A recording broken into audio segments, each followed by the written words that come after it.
În toate popoarele există proverbe, zicale, zicători puse din moși strămoși care definesc anumite constante în viața respectivului popor. Adică ei au făcut anumite observații și generația următoare se întâmplă la fel.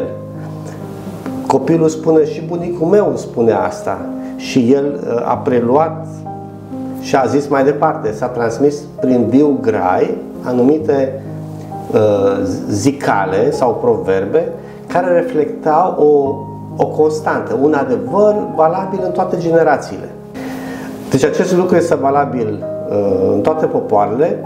Evident că felul în care au exprimat e diferit. Poate că buturuga mică răstoarnă carul mare, la un alt popor, ideea din spatele acestui proverb este exprimată în alte cuvinte, dar exprimă o legitate și într-un caz și într-altul. Când vorbim despre o constantă, despre un lucru care e valabil astăzi, acum 100 de ani, acum 1000 de ani sau de când, de cine știe, pierdut în negura timpurilor, atingem ceea ce se cheamă adevărul.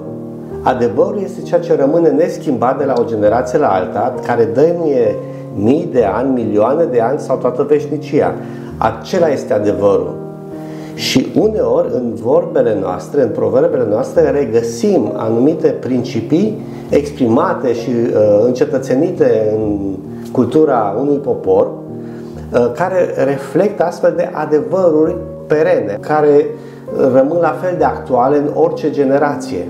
Aceste adevăruri, dacă mergem un pas mai în adâncime, să înțelegem cauza lor, să le înțelegem în sine, nu sunt altceva decât niște recunoașteri, acesta e cuvântul, sunt niște recunoașteri ale oamenilor cu privire la unele legități pe care ei nu le-au putut exprima într-o formulă fizică, ca Newton, ca Einstein sau ca alți fizicieni, în limbaj matematic, ci le-au exprimat într-un limbaj comun.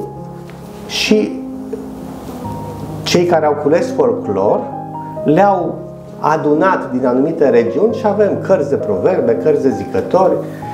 Foarte multe din ele ne sunt atât de cunoscute încât au devenit parte din noi, tot ca adevăruri inviolabile.